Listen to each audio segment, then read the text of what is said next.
Hello, welcome to Senior Rehab Project, the podcast for the community of rehab clinicians working to advance care for older adults. I'm your host, Tali, and this is a special segment. In today's episode, Nicole and I will talk about physical therapy students' perception of geriatrics and what us as working physical therapists and educators can do about that. Before we jump into today's episode, I want to mention our sponsor. This episode is sponsored by the Academy of Geriatric Physical Therapy. The AGPT works hard to provide us Geri PTs with high quality content to help us advance our practice. This year's Combined Sections meeting is a great example of that. The AGPT is offering 3 pre-conference courses in DC before the CSM kicks off. This year, you can learn about the fundamentals of Tai Chi, how to apply a comprehensive approach to successful aging, or how to effectively manage kyphosis. To learn more about these course offerings and how you can sign up, go to geriatricspt.org/SRP. Hey there, Senior Rehab Podcast listeners. I'm Tali Spaceman, and with me today for a special episode is Nicole Nexon. Hey everyone. She usually does the state of the sniff, but now we're a month after back to school season, so for me it's still back to school season because I'm a little bit of a late bloomer and I catch up late. What we thought would be a good episode for back to school is to see a little bit about how students see geriatrics in general. Nicole has also been a CI for about 10 years. We don't have to talk about how long I've been doing it, Tali. Really? Okay. I mean, well, Yeah.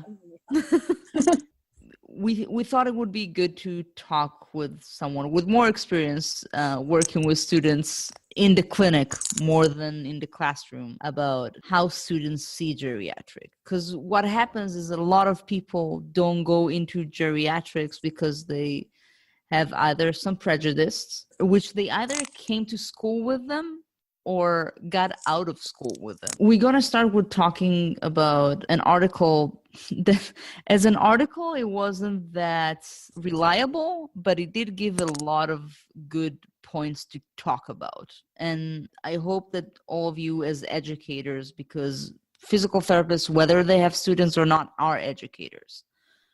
You're going to meet people that are in school and kind of don't know what to do, or are going to say, oh, you're in geriatrics? How don't you get bored? So we want to talk about that. So Nicole, thank you very much for being here. No problem. I'm actually really excited to do this. I felt like this article, like you said, it's not the cleanest article and the study is not the greatest, really small sample population.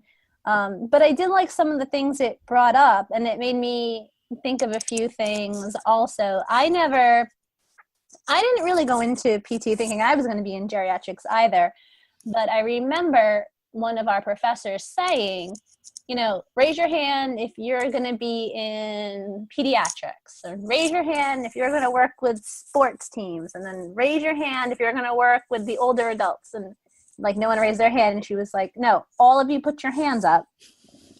The boomers are aging. You're all going to work with geriatrics. And I think for me, like it was just my program, I was always expected that I was going to have contact with geriatrics at some point. Like, unless you went into peds, you're probably always going to have a geriatric experience. So it didn't seem so far off to me. But I could definitely see some of the things that were brought up in here, some things that students have said to me over the years, all those long years of clinical education behind me, Tali. And yeah, like I can see it. I did, some of my time has definitely been an outpatient. And I think the student experience in outpatient in geriatrics is, obviously there's differences, but there's a lot of similarities and there's a lot of overlap that I found. So. Yeah, and for me it was also a little bit, every now and then, even though I work in the US, I still don't know the system that well, but every now and then I get a window to look into the system even more. And I think for me that article was like that because they stated some things, like some prejudice that they have or some lack of experience that they have only because of the system. Like they talk about how because they are not allowed to work with patients on Medicare Part B by themselves. Yeah. They don't have that experience of bonding and working with and being the main clinician for a geriatric patient in outpatients. And you know what? It's funny, but I think the trick there is you have to, as a CI, you have to figure out like where that line is, right? Because it says... Maybe I'll just talk a little bit about the article first, and Okay. then we'll get to that point. So the article we're talking about is called The Influence of Ageism, Experience, and Relationships with Older Adults on Physical Therapy Students' Perception of Geriatrics. It was written by Jennifer Blackwood and Christina Sweet. They are both from the Physical Therapy Department of the University of Michigan Flint in Flint, Michigan, USA. And what they basically did, they had 3 focus groups in which they talked with students about their perception of geriatrics as a profession, as a specialty to go into after PT school, which I think it's an important conversation to have with students in general. I think that sometimes it's better to tell them, you know what, we're not going to go over this article or 5 pages of text in class and spend the time in class to actually talk to them about education. The conversation and having a little bit of an opportunity to look inside their mind and hear what they have to say and what they think is an opportunity that you're not going to get outside of the classroom.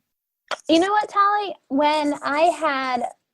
like 2 students ago, I had a student, there was an OT student, there was a speech language student also, and we, the 3 CIs, we sat down with the students and we actually had them take this online test of biases to try to like see what your biases were, and we'd had them pick, and then we just kind of talked about, like, no one had to tell us what tests they took or what their results were, but we just talked about, like, how did you feel with the outcome of your test? Like, did you learn something about yourself that you didn't know? Did you have any implicit biases you were unaware of? And then we talked a little bit how implicit bias can cause people to be treated not the same clinically as everybody, and not in like the way where we try to individualize treatment, but in a way that is detrimental to the person. Like, there may be things that we don't do because of our own biases that we're not even aware of. So even though we took time away from like a clinical setting to talk about that, I think it really had a good impact with them, because we kicked around the idea that you might be doing something that you don't realize you're doing. And sometimes it's okay to stop and take a look at yourself and be like, I don't think I'm doing this right. I think I'm missing something. And it's okay if it's you, as long as you are able to learn from that. If you can be aware of the fact that, you know what, it might be something that I'm doing in this situation. It might be something that I'm not seeing just because of how my life has been. And like I said, it was nice to get them out of that clinical setting for a little while and just talk to them about some things they've noticed, some things about themselves, maybe things they didn't notice about the world, maybe some biases they found out they had that they were not aware of, and things like that. So I could see that. Yeah, definitely the value of these conversations. Do you have a link to that test? Maybe we can give it to our listeners. Yeah, I do. Let me pull it up and then I will put it in the show notes. Cool, thanks. No problem. So listeners, now you have a test to take. No pressure. No pressure. The quality of the study is not something that you can, from the results, you cannot say, oh, this is the way it is, because it's only been on 16 students. 80% of them are white women. And maybe I shouldn't be like, but the fact that it states that in terms of race and gender, students' demographics were similar to the nationally reported student demographics. Yes, I was looking at that too. Yeah. Listen, wow. So in one of the CSMs, I don't remember if it was this year or 2 years ago, I went to this conversation that they had about, and they were trying to get an insight of, like, I'm gonna put it really blunt, like, why is the room so white? Yeah.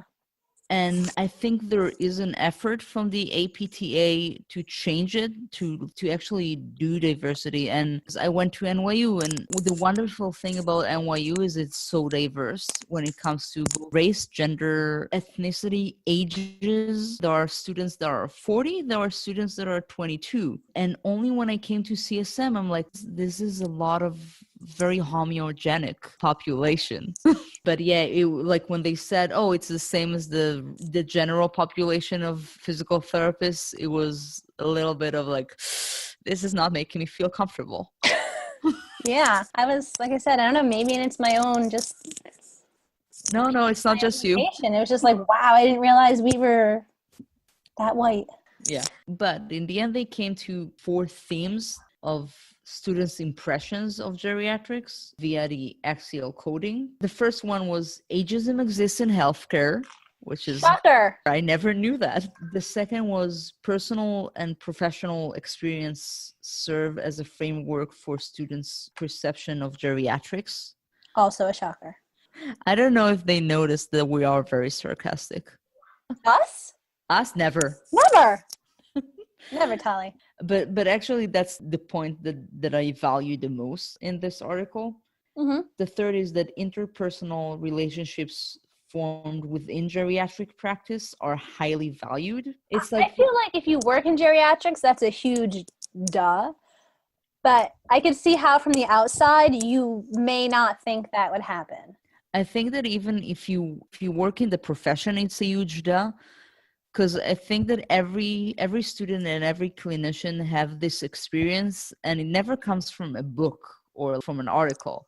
It always comes from a certain patient that, oh, so I'm in the place where when I'm good. Yes. when I'm doing something.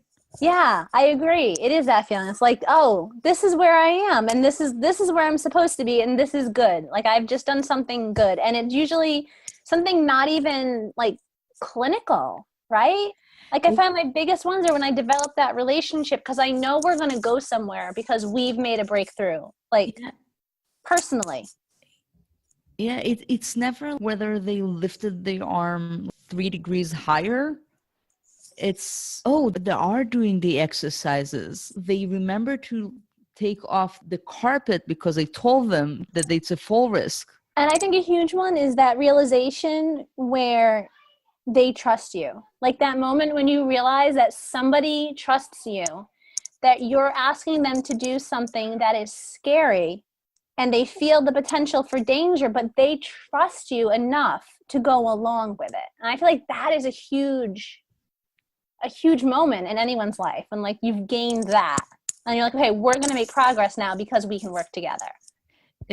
It is, and it is a special moment, and I think that it comes not only in geriatrics. I feel that it comes in almost every field of our profession. But those 2 points, the one about the personal and professional experience, and the one about the interpersonal relationship and the value of it, resonated with me the most. And the fourth point in the themes that emerged were additional contextual barriers to physical therapy outcomes are believed to exist when working with older adults.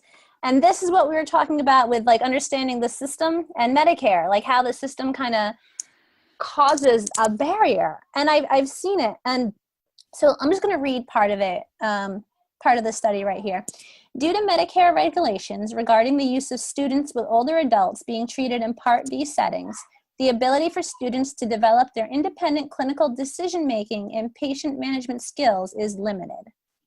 And yeah, it is, because I feel like in outpatient, when I had students in outpatient, I couldn't really leave them the same room to play around with the treatment plans and everything for the Med B patients, because legally I couldn't. And I feel like that's a little bit of a bonus when I'm in the SNF, because we have no choice but to work with the older adults. We do still have some Med B patients, but it's not everybody. It's some of our long-term residents, because my building does have long-termers. And I think that part of the skill of being a CI here is giving the students as much freedom as you're legally allowed within those boundaries, right? So there is the line here that says students can participate in the delivery of services. However, their clinical instructor is responsible for directing the service and making skilled judgments regarding assessment and treatment. So this can't be the patient that they're seeing, towards the end on their own, but this could be the patient that you're sitting there with them and you're having that conversation. Why am I choosing this? Let's talk about why we're doing this. How would you progress it? And you can kick it around enough that you're still within that legal limit because you're overseeing it and you're the one setting those boundaries, but you're letting them see why, and you're letting them see your decision making, and you're letting them develop a relationship. Even if they're the secondary person in that relationship, you let them develop a relationship with that patient instead of not giving them access to those patients. And I think that's where sometimes like the student model can break down depending on how it's structured in each clinic. Like, how much oversight are they getting? Is the therapist interacting with them? Because sometimes they'll just end up with, they'll be overseen by a therapist, but they'll have their own Med A caseload or their insurance caseload, and they don't get any Med B patients. Mm-hmm. But they should be pulled into some of those Med B patients, I think, just to make sure that they have that exposure. I think that's always a good thing. And, err on the side of being a little inclusive, err on the side of being a little more, giving them a little more guidance sometimes in the clinic, I think is okay. You don't want to be obviously, always having them second guess themselves and whatever. But I think in some places you can be like, all right, you can't exactly do this, but I want you to have as much of the experience as you can. Yeah. I think that exposure leads to confidence. I agree. And to competence. It's funny because I didn't really realize it until now. I had a little aversion from pediatrics because the facility I was in an affiliation in did not allow you to work one-on-one with developmental delays. Like you had to see I kind of like setting the tone. You did not build the treatment plan. Yeah. And I think that's how I resonate with what the study says about older adults and geriatrics, about obviously a student would not choose to go into a field where they don't feel competent and confident in. Yeah. Oh, no, I agree. Or that they did not have a good experience in. If you have that experience, they were talking about ageism in the healthcare system. Oh, yeah. And we teach them ageism. We do.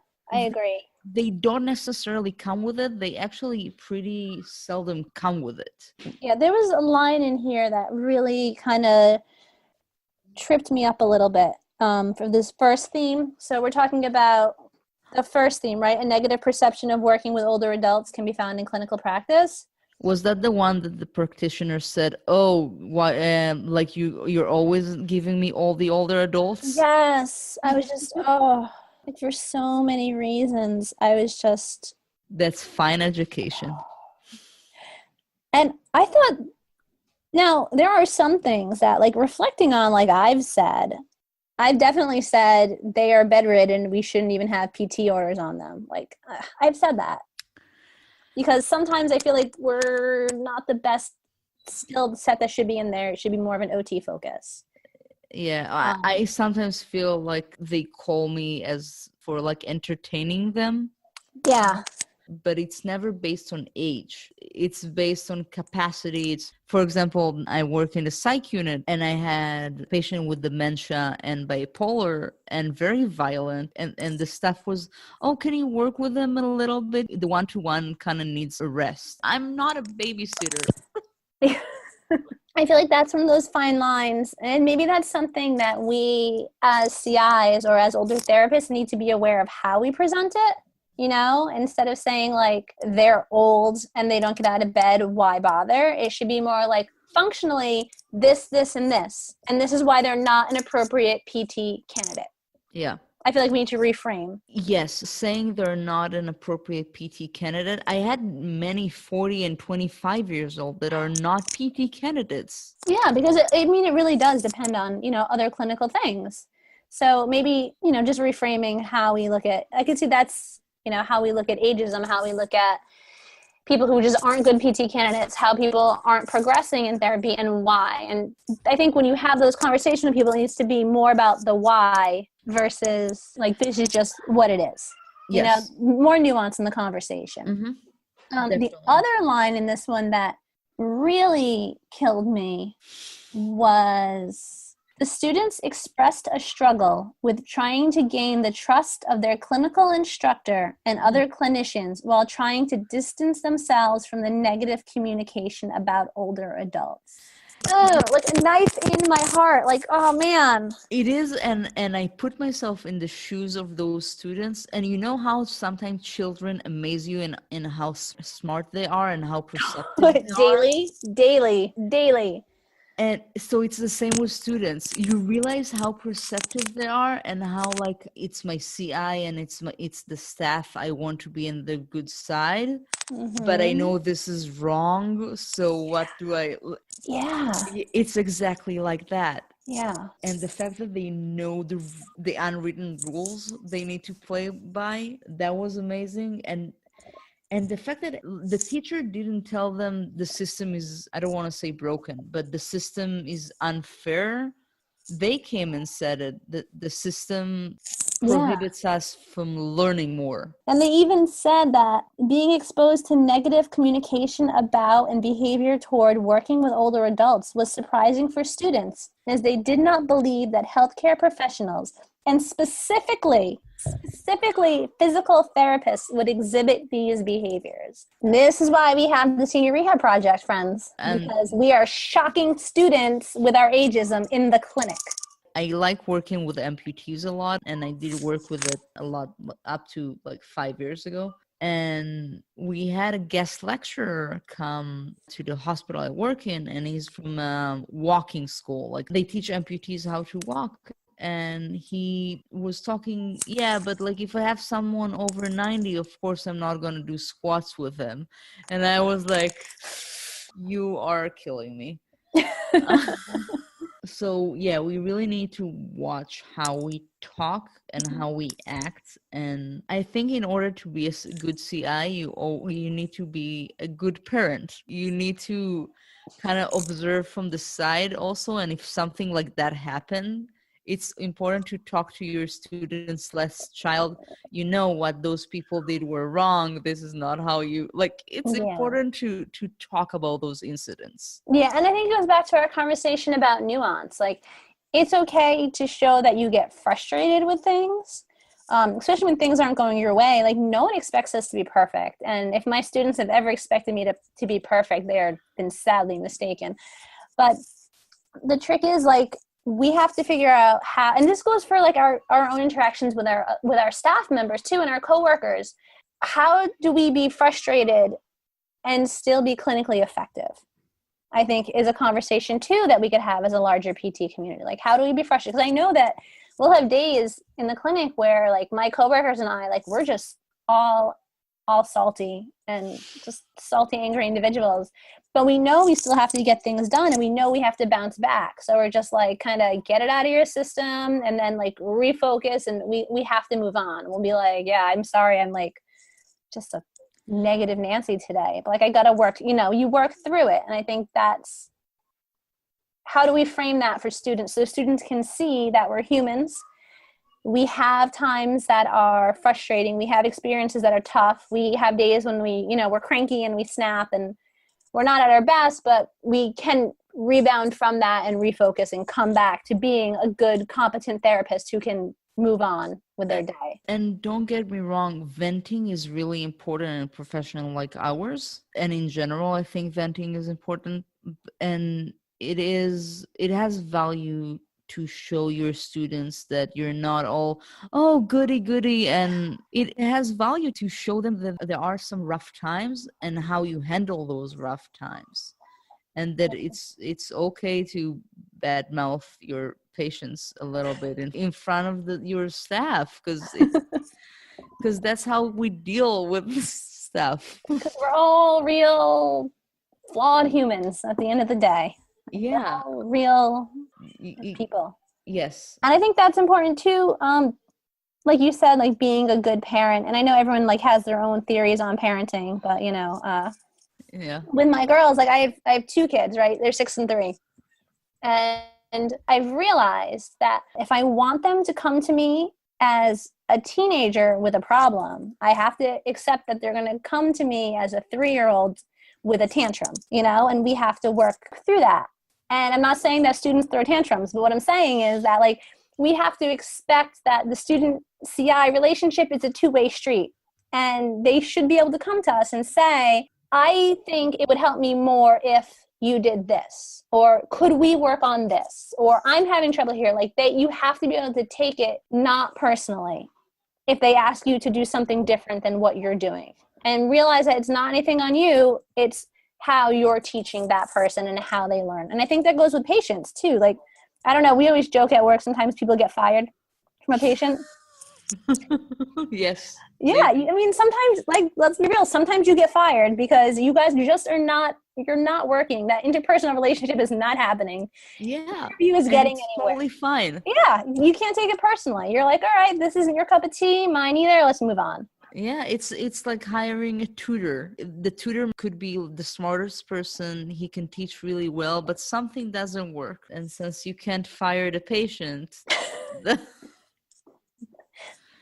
we get fired ourselves. You get fired You yourself. get fired yourself. It happens. I want to go back to the personal and clinical experiences with older adults that served as a framework for how students view geriatric physical therapy.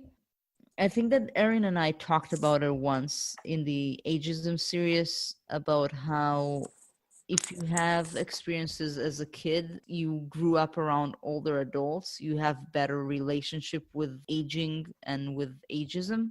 Yes. So we cannot control the personal exposure. People come to school from whatever background they came. But those are the things that we can control. We can expose them very early on to older adults. Even not in a clinic, they can come to a classroom and talk about function. In my first PT school, when I did my bachelor in PT, we had an exercise in which you need to interview people. So it's how you are as an interviewer. And you interviewed someone who was adult, you interviewed someone with a permanent disability, like wheelchair bound. I interviewed like a mother of a child with CP, and you kind of had this exposure to different people. And I think that an exposure to older adults and even have talks with them, and then you kind of learn the art between how much do I let them lead the interview and how much do I let myself. Because many patients can go on and on about their stories, and especially since, yes, as we grow old, we get more and more lonely sometimes.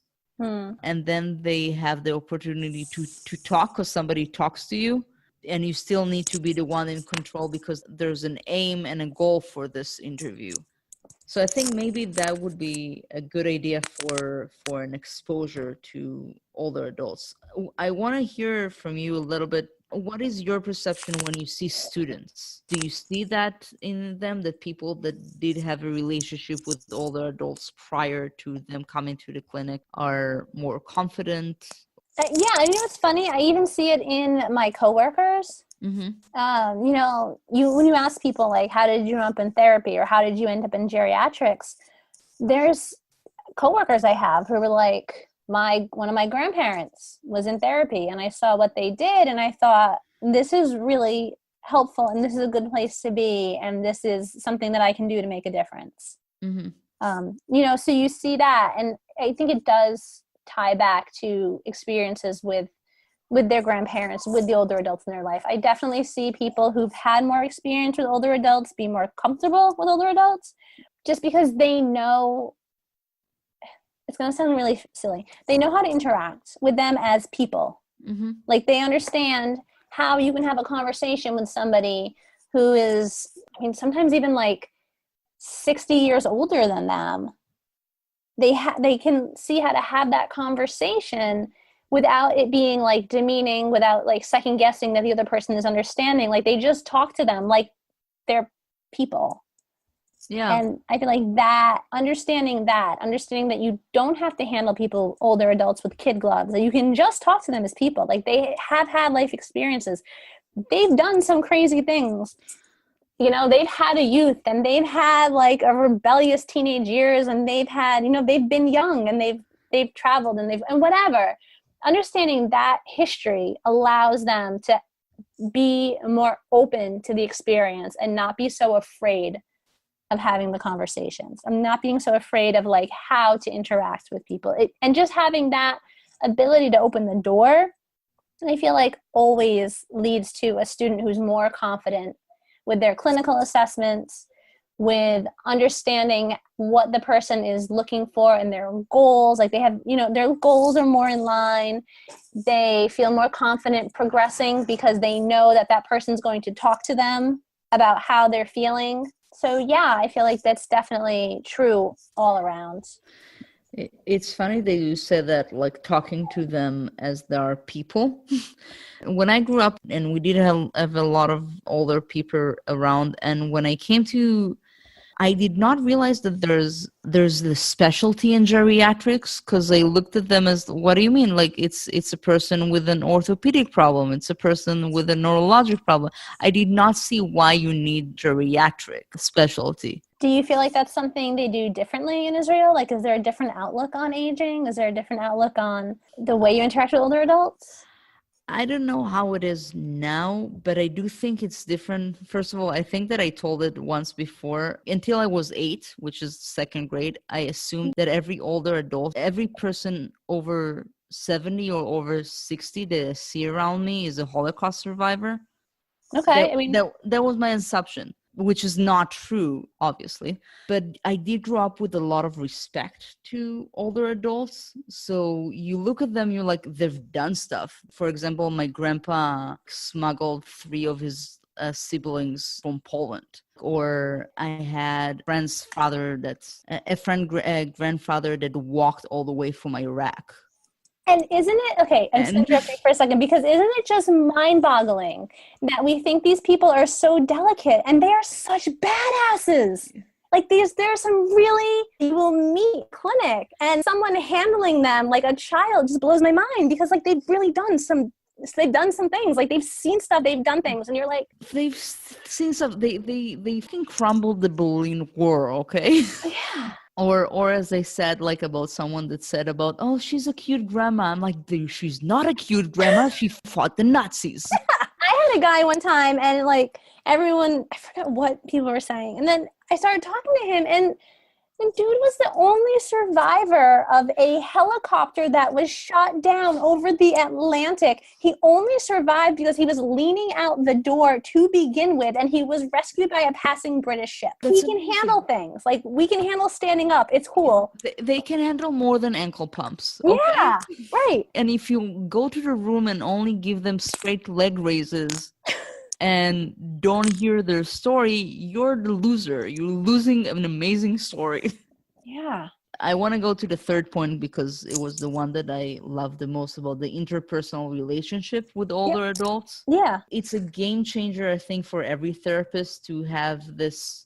You always remember the relationship that you form with a patient. And I was walking down the street one day, and no, it's embarrassing, actually. I was walking into an audition. Okay.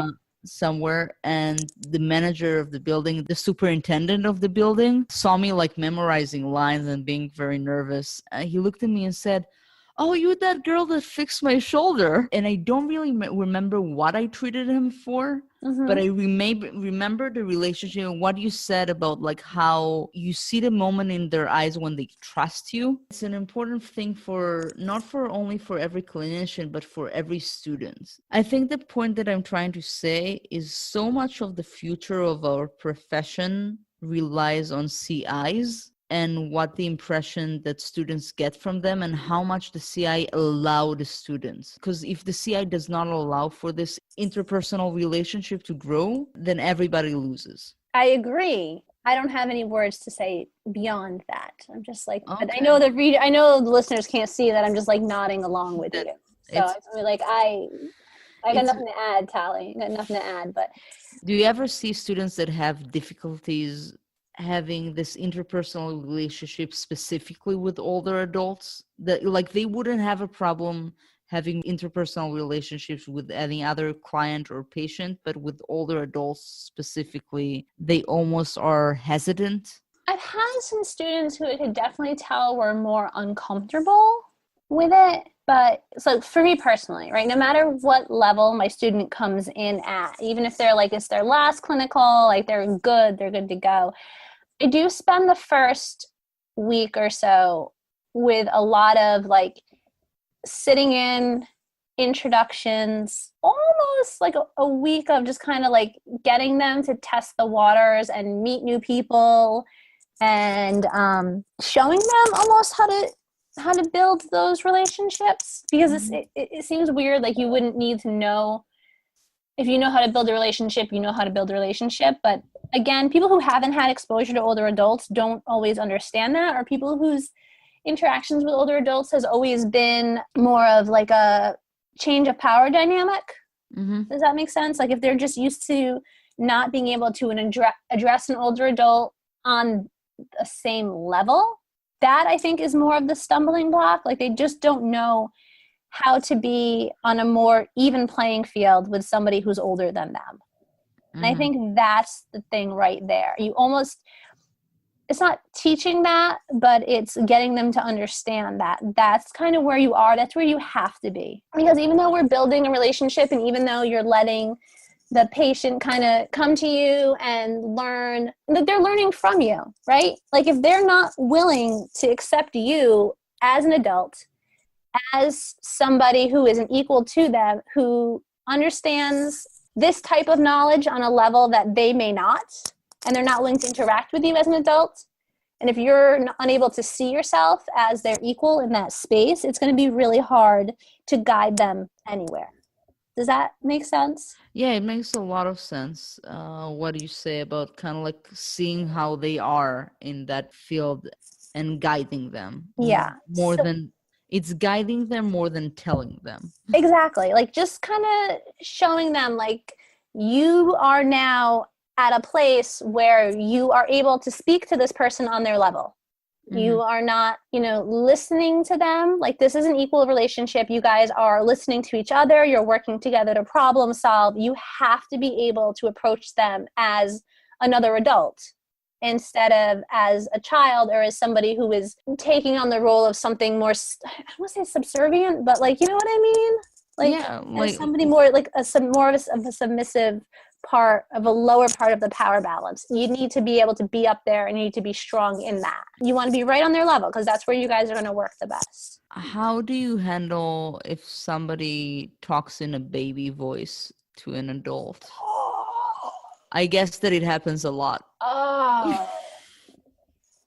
First of all, I don't let myself get away with that nonsense.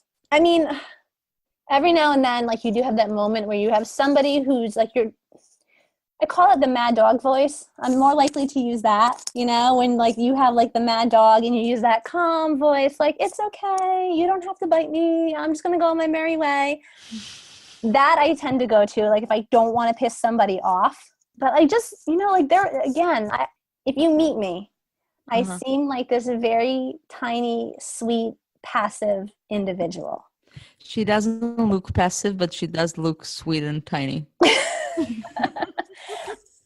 And so, and I think this comes with age and time in the clinic. Like, I'm not afraid to tell you what I think if it's going to impact you. Like, I'm not just going to be a jerk and steamroll you for no reason. But if we're in the clinic and my student is baby talking an adult, I'm going to pull them aside and be like, you are not speaking to them like they are a person, kind of throw it back a little bit. And if they're not my students, and I think you and I have had this conversation before, if they're not my student, but they're speaking to, I've had like other students or covering therapists speak to some of my patients that they're covering in a very condescending way. And I just make sure to talk to that person like they're an adult. I'll go up to them and say, hey, how are you? How's everything going today? And have a normal adult conversation so the other person realizes, oh, I'm being a jerk.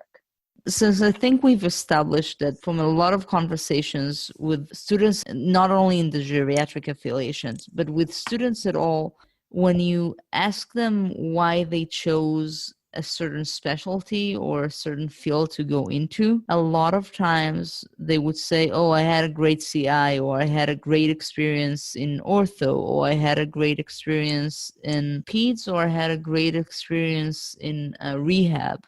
What do you think we can do in order to create good experiences in geriatrics? So looking back on my CIs, even in the experiences that I didn't like even when I did pediatrics and I realized, this was not my cup of tea, I think the important thing was that the CI was there to help me learn.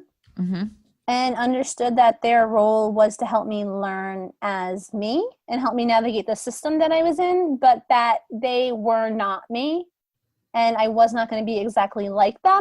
And they were okay with that, but they were going to show me the best ways that they knew to get things done. They were not afraid to push me when I was uncomfortable in a situation. They were willing to work with me when I was stuck on something. They were a good source for just a sounding board for problem solving. Mm-hmm. They'd be willing to bat around ideas with me. And they were open to what I needed as a student. And they were able to build that relationship, but they also understood what their particular setting had to offer me. And they understood what I needed to learn while I was there. And they were able to use their knowledge and what they knew I needed to be successful. And they were able to add that to how I learned and how I acted, with the realization that I was not the same person that they were. And that, I think, is the key. It goes back to I think a lot of PT and a lot of healthcare is the relationship building. You have to build the relationship with your students. You have to build the relationship with your patients. And if you have a place where people aren't afraid to ask you questions, then I feel like you're in a good place. Yeah, I think it relates to something that somebody once asked me, what do I think you need to be or to have in order to be a good PT? And I said, know your anatomy and don't be an asshole. Yeah. And because everything else you can learn, but those two, know your anatomy, know the basics, and don't be an asshole. It's pretty self-explanatory. And I think that when it comes to being a CI, you add to that, realize that not everybody is the same as you. Mm-hmm. And don't try to mold people into being you. Yeah. And I think that specifically for geriatrics, don't get offended if a student doesn't get that excited the same as you when it comes to treating older adults, or does not have the same passion, but find out what they are passionate about and build through that, or try to show your point of view, but without judgment of how can you say that? How can you say you don't want to do home visits? Yeah. So, and again, I don't want to make people sound like children, but infantile people? Yes. And I think it goes back to what you said about parenting also. When my girls ask me questions about things and about life, I know it sounds like a lot of words for small children, but I'm trying to teach them the concept that you are not the standard for other people. Just because you do something doesn't mean that everyone does. Just because you think something is right does not mean everyone else does. Not to say that people aren't jerks and people don't do things that are wrong and you're not going to make mistakes. All of those are true, but also your normal is not everyone else's normal. Don't yuck their yum. One of my kids likes broccoli and one of my kids will sit there and be like, that's disgusting. And I'm like, do not say that to your sister. She likes broccoli, right? Don't yuck their yum. Yeah, don't yuck their yum. You're like Yoda. I totally stole this from other parenting sources, please. I'm like the Yoda with copyright issues. You're the stealing Yoda. Wow. Anything else to say? Because I think that I said most of what I have, and if not, I'll say it in other episodes, but... No, I really appreciate you sending me this article, and I'm really glad that we were able to talk on it. We both said that as a study, we have issues with it. Sample size is definitely a problem. You really can't extrapolate to a larger population. But I like the fact that they let people talk freely. I like the fact that it allows us to talk freely, and it brought up a lot of good points that, you know, may not have come up in other conversations. It reinforced the idea of like what we do here at the Senior Rehab Project matters. What we do as therapists matters, you know. So it wasn't the greatest scientifically, but it left a lot of room for conversation. It wasn't the grading scientifically, but sometimes you get insights from listening to a conversation. So that's how I feel about this article. I had insights from listening to a conversation of 16 first-year students talking with a few professors. Yeah, I agree. And I really appreciate you giving me this opportunity to chat with you, Tali, because I missed you. I missed you too. I was away for a little bit, and then I was away again because I broke my toe, and then I was homeless. All right, cool. Well, thank you very much, Nicole. I'm Tali, and this was a Senior Rehab Project, and thank you very much for listening. Bye, everyone. Thank you for listening to Senior Rehab Project. If you gained from this episode, consider supporting our work. You can become a patron through Patron, a service that allows people like you to support people like us. You can give as little as $1 a month, or become a Game Changer for $8.99 a month, where you'll get an awesome Redefine Old mug and access to our monthly meetups. Just go to seniorrehabproject.com to learn more and find the show notes for this episode. Talk to you soon!